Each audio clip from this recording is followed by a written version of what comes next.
I met Rachel on an ordinary spring afternoon, the kind that makes you believe anything is possible. I was at a local farmer's market, coffee in hand, browsing through the stalls. When I noticed her, she was standing by the flowers, holding a bunch of tulips, smiling at the vendor with an easy grace that caught my eye. There was something about her, maybe the way she laughed at the vendor's joke, or the simple joy in her face, that made me pause. I struck up a conversation, asking about the flowers. And to my surprise, she engaged like we'd known each other for years. We walked the market together, talking about everything: books, music, her passion for photography, and my work as a project manager. It felt effortless, natural. By the end of that afternoon, we exchanged numbers, and I walked away with a feeling I hadn't had in years. Our relationship unfolded quickly. The first few months felt like a dream. Weekend getaways to the coast, lazy Sunday mornings making pancakes, evenings spent binge-watching movies on the couch. Rachel had this magnetic energy. She was driven, creative, and made me feel like I could be the best version of myself. We talked about the future a lot: getting a dog, maybe buying a house together, starting a family one day. I fell hard.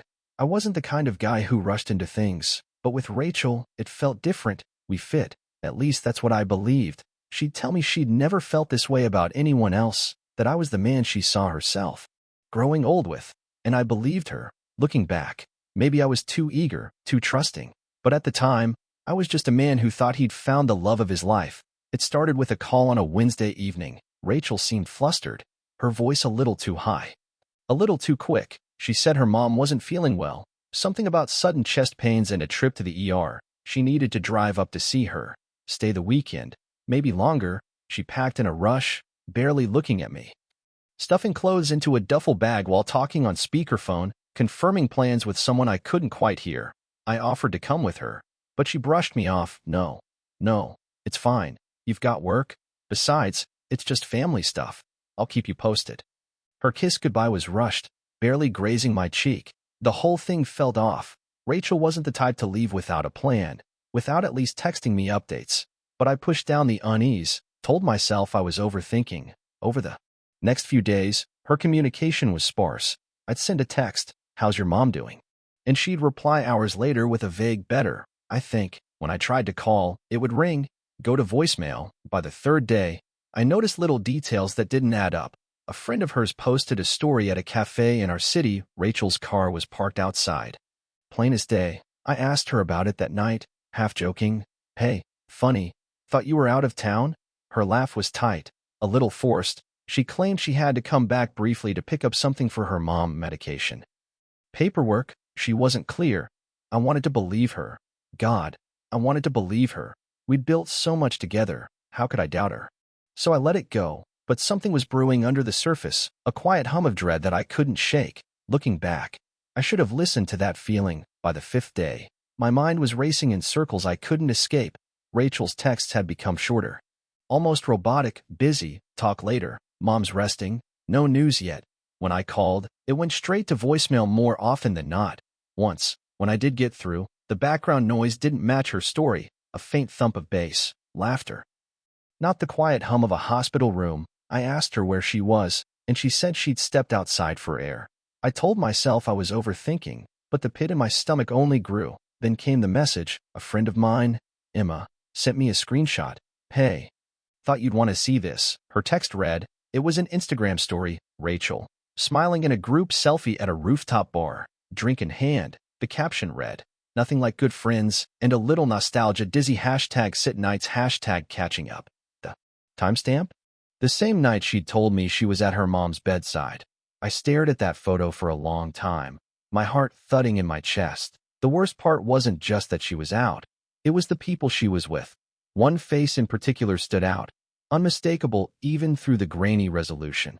Daniel, her ex, the one she told me she hadn't seen in years. I felt the cold settle in then, a strange kind of numbness mixed with a sharp, sinking realization. I scrolled back through her texts, every vague excuse, every sorry, busy, and it all started to click. Still, a part of me clung to denial. Maybe it was just a coincidence. Maybe I was misreading the situation, but deep down, I knew better. I didn't say anything to Rachel that night. I just sat there in the dark, my phone screen glowing, the edges of my world starting to unravel. The seed of doubt had been planted, and and it was growing fast that night. After staring at that photo for what felt like hours, I made a choice. No more blind hope. No more waiting for her to come clean. I wasn't going to beg for the truth. I was going to find it myself. I started small. I took screenshots, her Instagram posts, the rooftop story, and a few comments that hinted at plans she'd never mentioned to me. Then I checked the location tag on that rooftop bar and cross-referenced it with her vague, at mom's, timeline. Next, I did something I never thought I'd do. I logged into our shared phone account. I wasn't even sure if it would work, but it did. Her call logs, her data usage, even a few location pings from the service provider. The dots connected too perfectly. I checked her credit card statement. 2. Restaurant charges in the city, an Airbnb reservation under her name for the same weekend she was supposed to be helping her mom. The address? A cozy loft in a trendy part of town. An old neighborhood she'd once mentioned fondly when talking about her ex. Piece by piece, the puzzle came together. I didn't rage. I didn't break down. Instead, I opened a folder on my desktop titled Exit Plan. I contacted a lawyer the next morning, explaining the situation calmly, providing the documentation. He laid out the steps. A clean, no-contest divorce filing, with provisions to protect my assets. I booked a moving truck for the following week and reserved a short-term rental.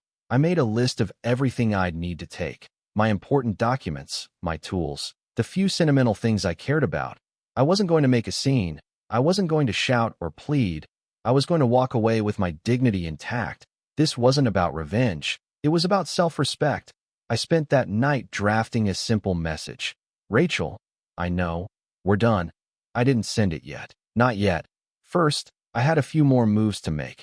Rachel came back on a Sunday evening.